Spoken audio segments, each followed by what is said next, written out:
Muchas gracias. Muy buenos días a todos, senadoras, a los medios de comunicación. Sergio, gracias. Miren, hay temas que vienen por momento, como el que va a tocar la senadora Reynoso, que me parece de suma importancia, y que son, digamos que de mucha actualidad, nuevos, y ella lo explicará con toda puntualidad. Pero hay otros que vienen ya de hace mucho tiempo, que están manejándose en la agenda y que no vemos que haya repercusiones favorables para la población. Me refiero específicamente a la crisis de inseguridad nacional. Esta crisis que, bueno, con las cifras recientes que el gobierno federal tiene, pues se demuestra que o reiteran que la incidencia delictiva pues ha sido un fracaso claramente de la estrategia en materia de seguridad. Miren, los primeros 6 meses del año han sido más violentos que el primer semestre de 2019.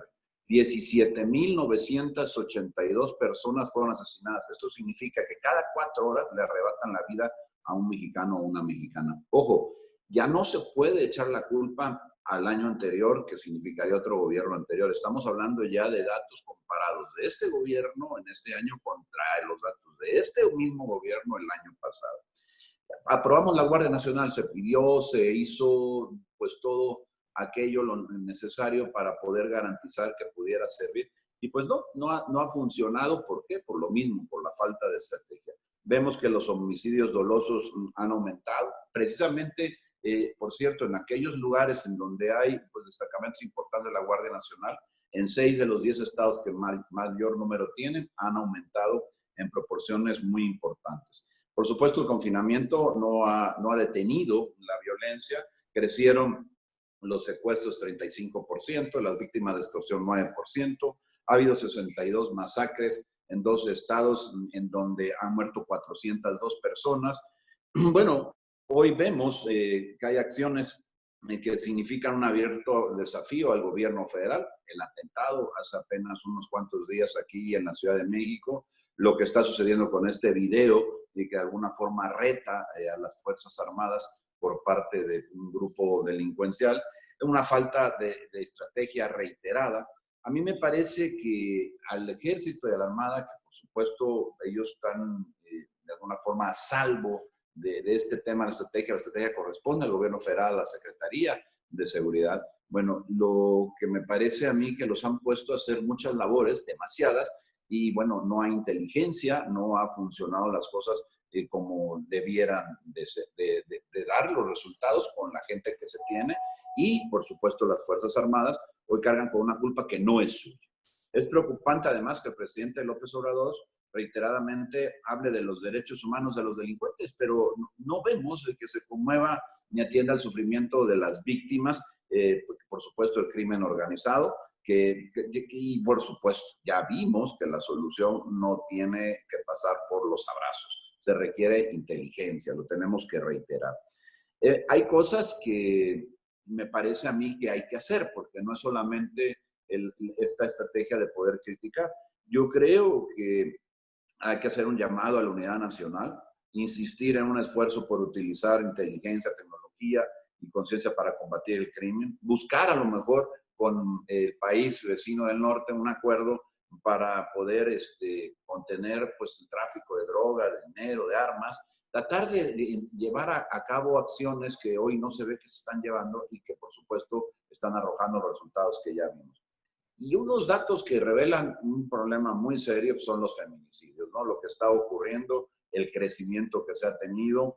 Bueno, el mes de abril fue el mes récord de feminicidios, con 263 mujeres que fueron víctimas de homicidio doloso. En fin, hay una gran lista de cosas que en materia de seguridad han estado faltando y que a mí me parece que tiene que ver con un verdadero compromiso por hacer las cosas de una manera diferente a la que lo están planteando ahora. Hay que establecer una estrategia, hay que llevarla a cabo y hay que seguirla con puntualidad. Y mientras eso no se siga, bueno, el gobierno está simplemente dando palos de ciego y tristemente quien está pagando los platos rotos es pues toda la ciudadanía. Hacemos un llamado pues fuerte, enérgico, para que se recomponga la estrategia o se establezca una estrategia al fin en materia de seguridad que pueda permitir pues ponernos en ruta de ir resolviendo poco a poco. Sabemos que es complicado, pero que se pueda resolviendo poco a poco todo el tema tan lastimoso para la población que es el de la seguridad. Yo hasta ahí lo dejaría y estaría pendiente de cualquier pregunta, cualquier comentario. Gracias, Sergio. Gracias a todos. Muchas gracias, senador. Senadora Reynoso, tiene la palabra. Le comento que ya los compañeros de La Fuente tienen el cuadro comparativo y los trabajos que hemos venido haciendo por si quiere hacer referencia a ellos. Gracias. Gracias, Sergio. Muy buenos días a todos y a todas. Pues efectivamente, como ya en la información que ustedes tienen, primero decir que nosotros celebramos que haya coincidencias, celebramos que entremos a un diálogo en el tema de pensiones, que lo hemos hablado ya en diversas ocasiones, de la necesidad de poder reformar el sistema, que sería por una tercera generación, y que, como ustedes lo han visto en el cuadro comparativo, pues una diferencia sustancial es, por ejemplo, la propuesta de aumento del 6.5 al 15 sobre los patrones, y que esto, las condiciones actuales de la economía, sí puede provocar la precarización del empleo. Por eso la propuesta que nosotros estamos presentando, y una de las diferencias, digamos, es que haya una deducibilidad cuando menos por 3 años o de una manera temporal, en lo que se recupera la economía y se estabiliza también el tema de los empleos. Otro de los temas que creo que es importante resaltar en la propuesta que el PAN ha anunciado ya desde la semana pasada es que se incorpore el seguro de vejez en el régimen voluntario al seguro social, para que los trabajadores independientes puedan tener un Afore y una pensión. Actualmente eso no existe y tampoco está en la iniciativa que hoy se presenta por el Ejecutivo. También otra de las diferencias que creo que es importante considerar es que solo se hablaba hoy por la mañana de los trabajadores que están afiliados al IMSS, es decir, de los trabajadores de la iniciativa privada, cuando consideramos que sería importante también incorporar en esta reforma a los trabajadores del Estado. Otra de las cosas que vale la pena mencionar, pues es el PAN incorpora en su propuesta el reconocimiento de hasta 1 año de cotización para asegurados que por alguna razón tengan que abandonar su empleo por cuidado de sus hijos recién nacidos o bien porque tengan alguna enfermedad y ocupe de cuidados especiales. Esto que tampoco viene en lo que hoy se presenta, pero que consideramos que es importante que se pueda considerar y poder incorporarlo. Es decir, celebramos que haya coincidencias, habrá puntos en donde las diferencias pueden ser en términos o en los plazos, y que el objetivo es que podamos llegar a los consensos por el bien de los y las trabajadoras de México.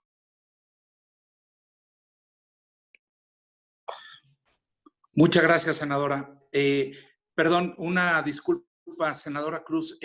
Iba a hacer un comentario sobre el tema de seguridad. No vi que levantara la mano, se me fue, discúlpeme. Tiene la palabra, senadora Cruz, por favor. Muchas gracias, Sergio. Bueno, yo quiero nada más hacer un comentario y fortalecer un poco la información que ya dio mi compañero Yulem Rementería.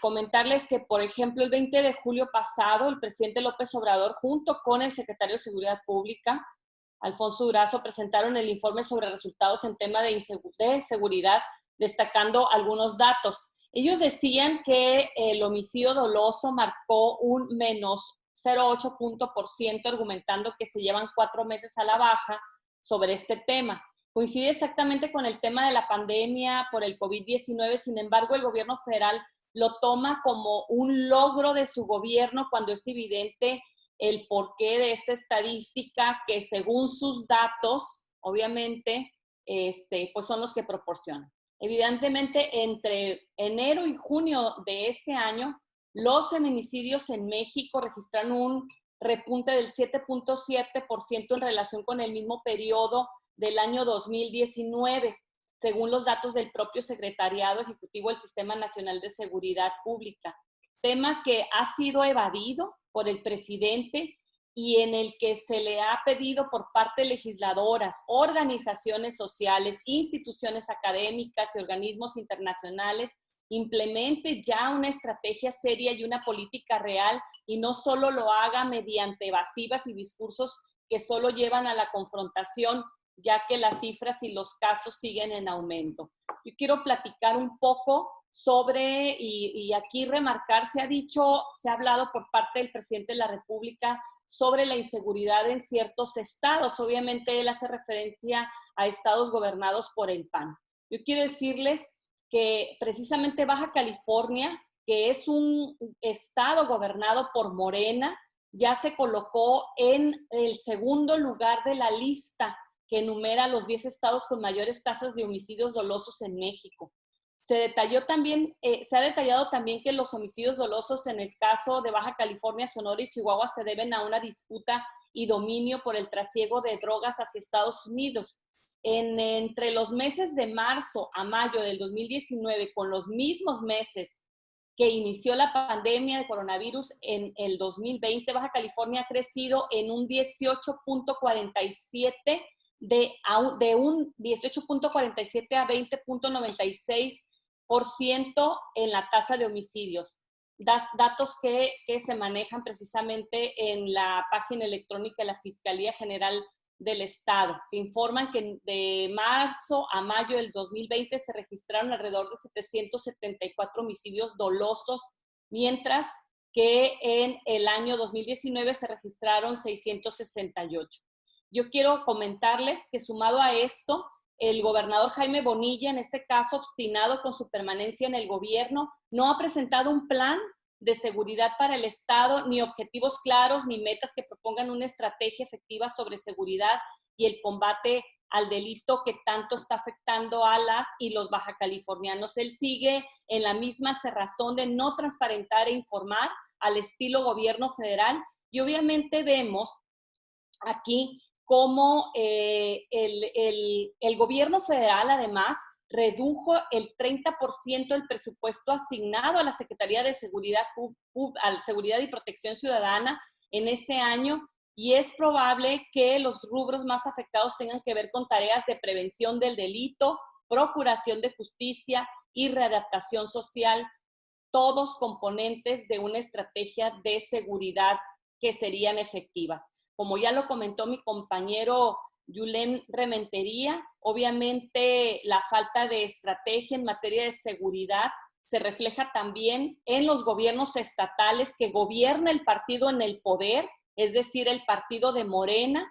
Las omisiones del gobierno federal están teniendo totalmente un impacto negativo en estos estados, y especialmente yo quiero hablar por el estado de Baja California, que utilizan la Guardia Nacional para estar deteniendo residentes que a propósito y sobre todo por invitación del gobernador Jaime Bonilla van y toman casetas de cobro, y es donde está la Guardia Nacional ahorita enfocado en precisamente defender esta caseta que el propio gobernador del estado ha tomado en sus manos de manera ilegal. Sería mi comentario, Sergio. Muchísimas gracias.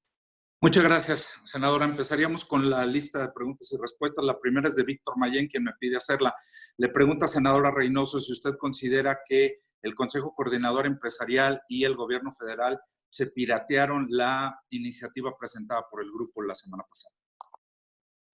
No, para nada. Yo no hablaría de piraterías. Es más, ni siquiera hemos visto el documento para ver cómo está la redacción. Cuando hay problemas comunes, cuando hay un problema que está a la vista de todos, y en todos los foros además se ha abordado el tema de las pensiones, más allá de piratería yo hablaría de coincidencias, y que como ya se los hemos mostrado, podemos coincidir en algunos temas, en otros, por ejemplo, que no están considerados en lo que hoy presenta el Ejecutivo, sin embargo que nosotros sí lo habíamos, o sí está contemplado. Porque, por ejemplo, cuando hablamos en el PAN, y una de las diferencias también en la iniciativa que presentamos, se habla de cómo poder aprovechar mejor en inversiones a largo plazo para que quienes sean de pensionar dentro de 20, 30 años puedan tener mejores rendimientos. Y el gobierno presenta en este sentido cómo aprovechar, digamos, o utilizar el tema del ahorro para proyectos de infraestructura. Esto es una gran diferencia. Nosotros sí queremos que se invierta, pero para que pueda obtener rendimientos a mediano y largo plazo. Si no, aquí sí me preocupa un poco que se estén refiriendo a estos proyectos de infraestructura como el Tren Maya, como Dos Bocas, como los proyectos que han sido inviables y que son de infraestructura. Muchas gracias, senadora. Tiene la palabra Gerardo Segura. Gerardo, ¿nos escuchas? Sí, Sergio, buenos días, senadores. Pues muy brevemente, tengo 3 preguntas, quisiera hacer 2 de momento y al final la otra, si ustedes me lo permiten. Ayer un especialista dijo que si todos hubiesen usado el cubrebocas, la pandemia estaría bajo control.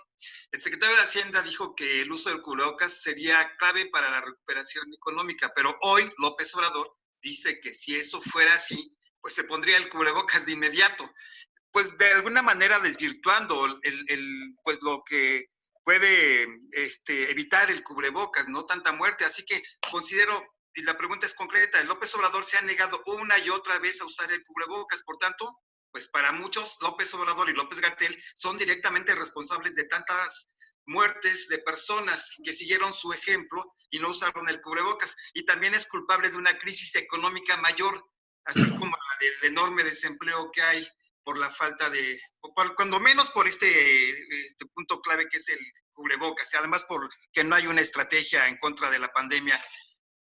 Pero hoy nuevamente vuelve a insistir en lo mismo y este señor no se da cuenta. ¿Qué opinan al respecto? Y bueno, la otra es para el senador Yulem Rementería, en relación a lo de la estrategia de seguridad, pues tampoco, también como él dice, tampoco hay una estrategia en contra de seguridad, pero ya hemos visto que Alfonso Durazo pues ha errado una y otra vez en su desempeño. Lo último fue el negar los videos de este cártel que se hace llamar Jalisco Nueva Generación. Y bueno, pues el secretario de la Defensa salió a corregirlo diciendo que esos videos sí eran verídicos, cuando Alfonso Durazo lo negaba. Pues no hay una estrategia bien definida, pero tampoco hay un timonel que pueda dirigir bien esta estrategia. No es hora de que ya Alfonso Durazo se haga a un lado para que venga alguien que realmente pueda dirigir una estrategia en contra de la seguridad. Gracias. Senadora Reynoso y después el senador Rementería.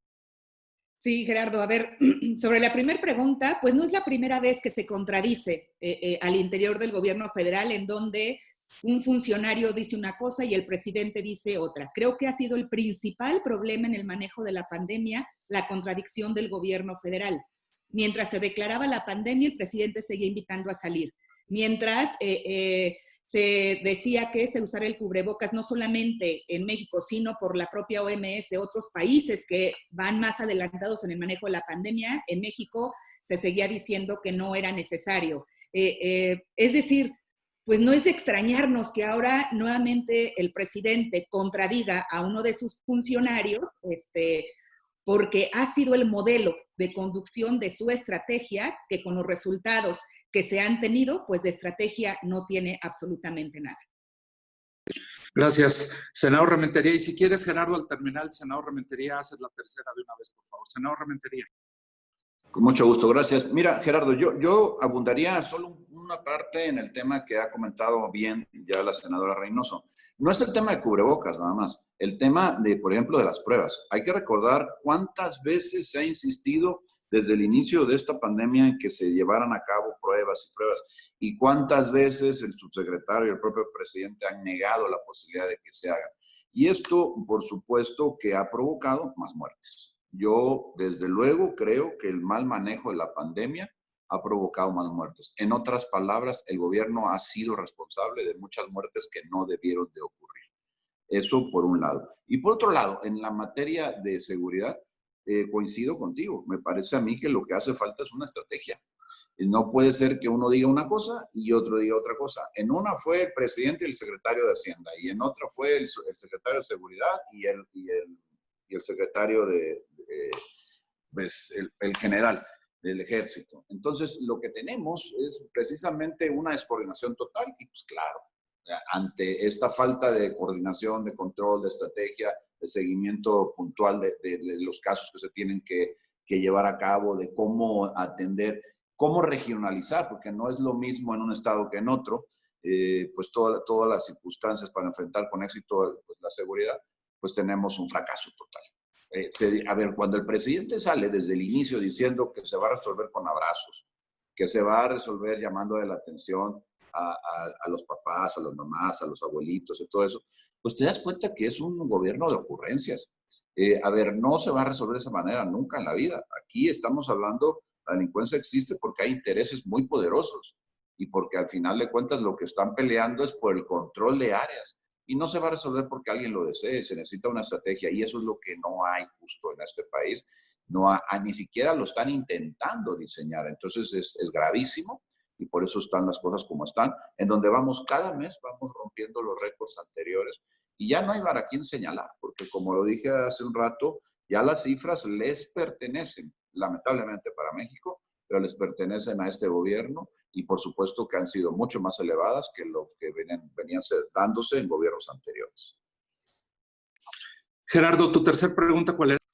Sí, bueno, un poco retomando lo del cubrebocas, bueno, la pregunta sería si no consideran que aunque no le guste a López Obrador, el ponerse el cubrebocas debería de hacerlo porque todavía está a tiempo de evitar más muertes, porque se habla de que, por ejemplo, en noviembre podríamos tener pues ya casi los 100,000 muertos. Entonces, aunque no le guste a este señor, debería de hacerlo porque, bueno, pues así se podrían evitar más muertes y también el que se profundice la crisis económica. Eso sería para insistir en esta cuestión, en este punto del cubrebocas. Y la otra es, López Obrador regañó a legisladores porque no aceptaron modificar el presupuesto ni el tema de los fideicomisos en el extraordinario. Pero bueno, el regaño debía ser por no haber incluido el ingreso básico universal, ¿no creen? Porque, pues, si, como decía ayer la senadora Josefina Vázquez Mota, politicaría es darle la espalda al pueblo de México, negando el poder incluir este tema. Muchas gracias. Gracias. Sí, Sergio. A ver, Gerardo, sin duda, a ver, aunque el presidente diga que no es importante, creo que sí hacemos un llamado a todos los ciudadanos para usar el cubrebocas. Es decir, si el gobierno no quiere proteger a los mexicanos, nosotros les invitamos a sí usar el cubrebocas, que en varias entidades incluso ya se ha decretado como obligatorio cuando alguien salga de sus casas y al interior de los propios hogares cuando hay convivencia, que preferentemente también se pueda utilizar. Hay que seguir las recomendaciones, lo que han hecho también otros países y sí consideramos que usar el cubrebocas disminuye el riesgo. No lo evita, probablemente, pero sí disminuye considerablemente el riesgo de contagio.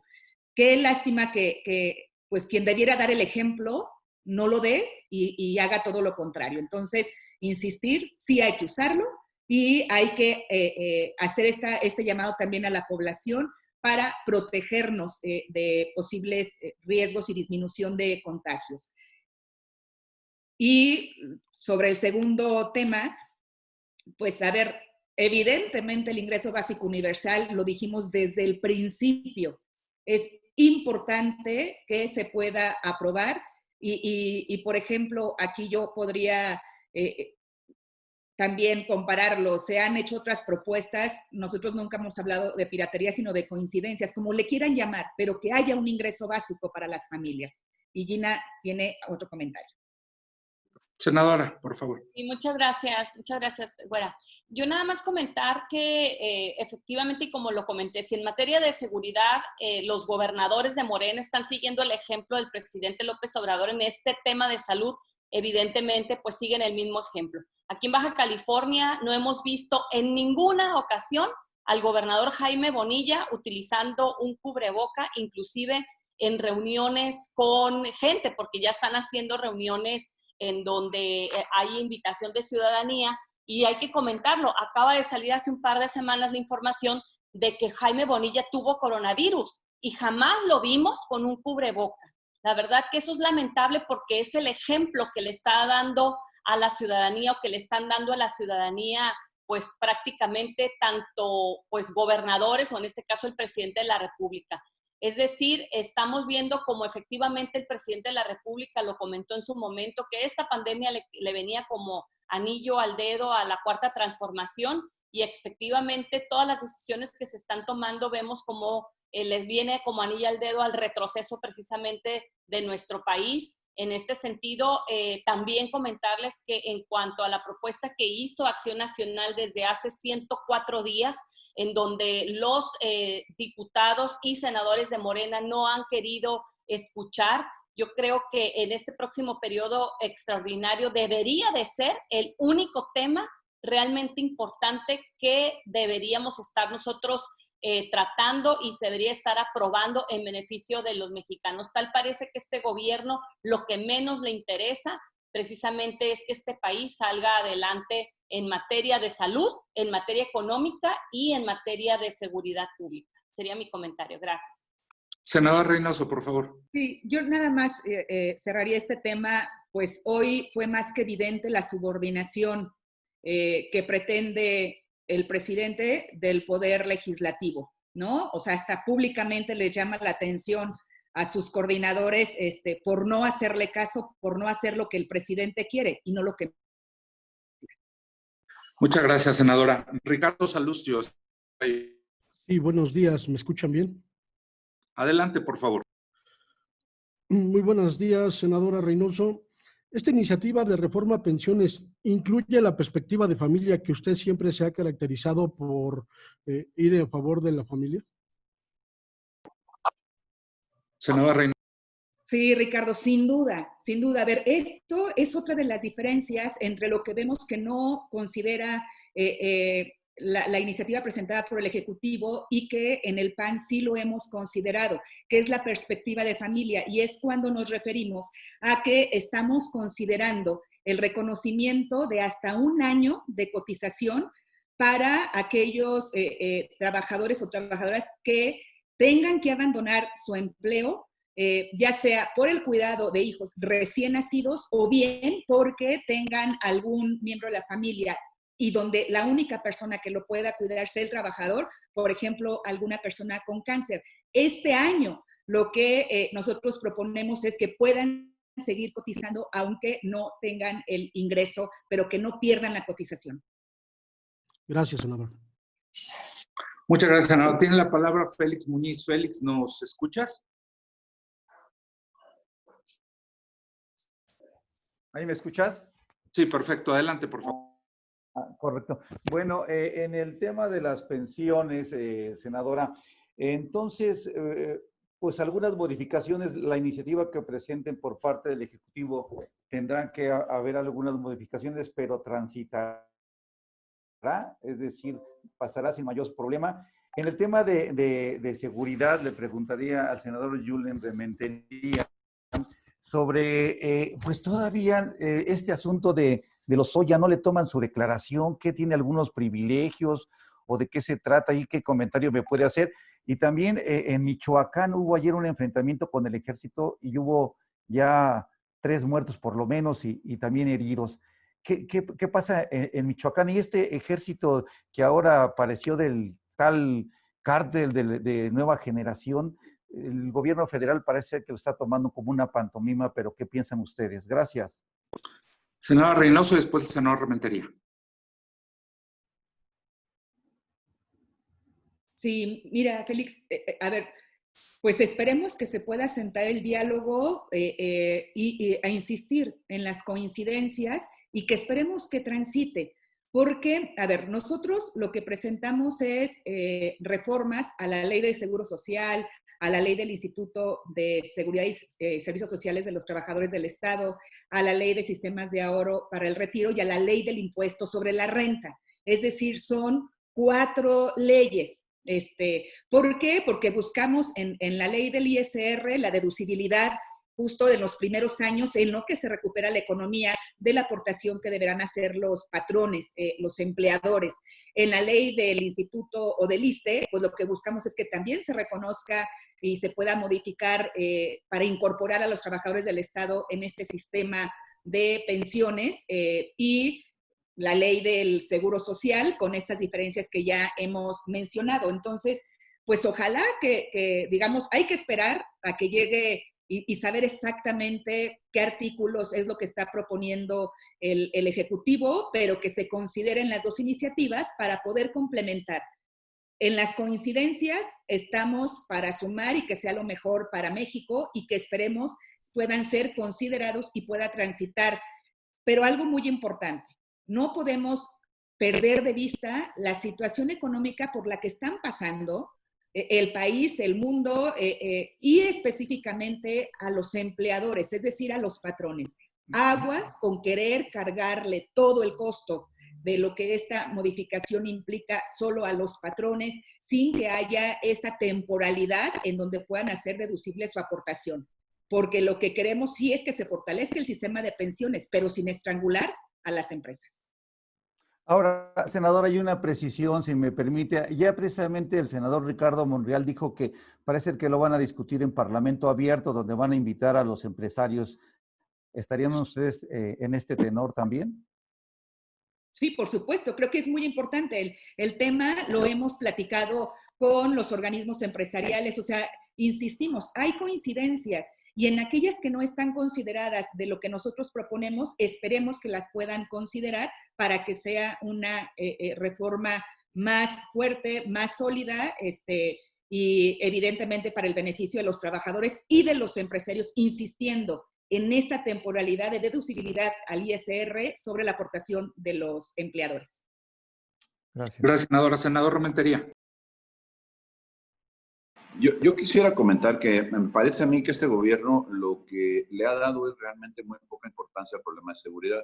Desde pues estos señalamientos como los que dije, en donde se considera abrazos, saludos a los papás y todo eso. O sea, hay cosas que realmente reflejan lo poco serio que es el gobierno para enfrentar una problemática tan grande.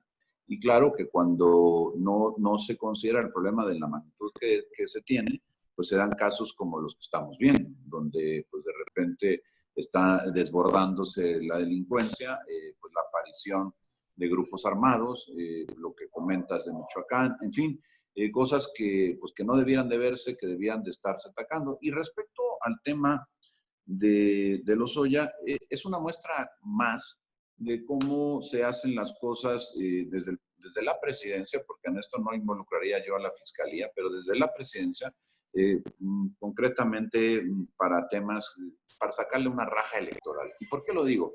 Mira, mientras que el presidente lo considera al señor Lozoya como un testigo protegido, la fiscalía lo tiene como una persona detenida, como una persona que está detenido. Entonces ahí ya hay pues un encuentro de, pues digamos que de aseveraciones que son verdaderamente opuestas, porque en uno es pues alguien que traes para que te ayude, y en el otro de lo que estamos hablando es una persona que fue detenida y que tiene que responder por los delitos que se le imputan, porque hay órdenes de aprehensión contra él. Entonces, y lo que pareciera es que se está dando más importancia al tema mediático, a tratar de ir sembrando esta idea, como ir generando la trama para luego hacer una gran telenovela, con todo lo que pueda suceder con los videos, con todo lo que están amenazando que van a sacar, dejando de lado lo que tendría que ser lo importante, realmente hacer justicia y que paguen los que tengan que pagar, pero que al final de cuentas se lleve a cabo procesos que luego no los vayamos a ver desechados por no haber llevado pues, el debido proceso adecuadamente. En el caso particular de Lozoya, a mí me parece que el presidente está realmente de manera imprudente comentando cosas que no le tocan comentar a él, que lo tendría en todo caso, si fuera así, lo tendría que hacer el fiscal, que es un asunto que está pues en ese terreno y que el presidente no tiene por qué andar declarando de lo que esté pasando con él, ni de que si va a venir, de que si ya comentó cosas importantes. O sea, estas cosas realmente lo que mueven es a darte perfecta cuenta de que el uso que hace el presidente de esta persona o de este detenido pues, es solamente uso electoral. ¿Para qué? Para sus propios fines. Porque ve que no ha podido con la pandemia, la economía la tiene en picada, en caída libre, tiene además, bueno, el tema de seguridad como nunca, no hay inversión pública, por supuesto que tampoco hay inversión privada, entonces tiene el país todo hecho un caos. Y entonces y ve que su popularidad, por supuesto, va a la baja, que la gente cada día se está dando cuenta de que fue un error poner a este gobierno a dirigir los destinos de este país. Y pues lo que busca desesperadamente es cómo tener la posibilidad de decir, vamos a combatir la corrupción. Mentira, no está combatiendo nada de corrupción, si hay más corrupción que nunca. Están los contratos entregándose de manera directa y sin licitación como nunca en la historia. Entonces, lo único que quiere hacer es pues realmente con pues, declaraciones, tratar de confundir a la gente para buscar llegar al 2021 y tratar de mantener las mayorías que tiene hoy, principalmente la Cámara de Diputados. Entonces, eso es lo que está detrás en los dichos del presidente. Normalmente hacia allá se dirige y por supuesto que en el caso de Lozoya es lo que estamos viendo, lo que está pasando. En vez de que se lleve un caso como se tiene que hacer, con el sigilo que amerita la situación, pues el presidente lo ventila como si fuera pues otra más de sus cosas y de sus actos que pues prácticamente parecen de campaña. Senadora Cruz pidió la palabra, perdón. No, ok. Finalmente tenemos a Eduardo Ortega. Eduardo, no sé si estás conectado, si no leo yo tu pregunta. No lo veo conectado. Para la senadora Reynoso dice, si pudiera explicar un poco más por qué la propuesta presentada hoy en Palacio precariza el empleo. A ver, pues si vemos cómo está la realidad y los pronósticos en la economía, empezaré los pronósticos de caída del 10% del PIB, pues no augura un mejor escenario para el empleo. Ya estamos en una crisis de liquidez. A los empresarios, a los empleadores, a los patrones, durante esta contingencia y la pandemia, se le ha cargado absolutamente todo. ¿A qué me refiero? A que el gobierno federal nunca quiso entrarle, por ejemplo, al salario solidario, a tratar de aminorar la carga para mantener los empleos.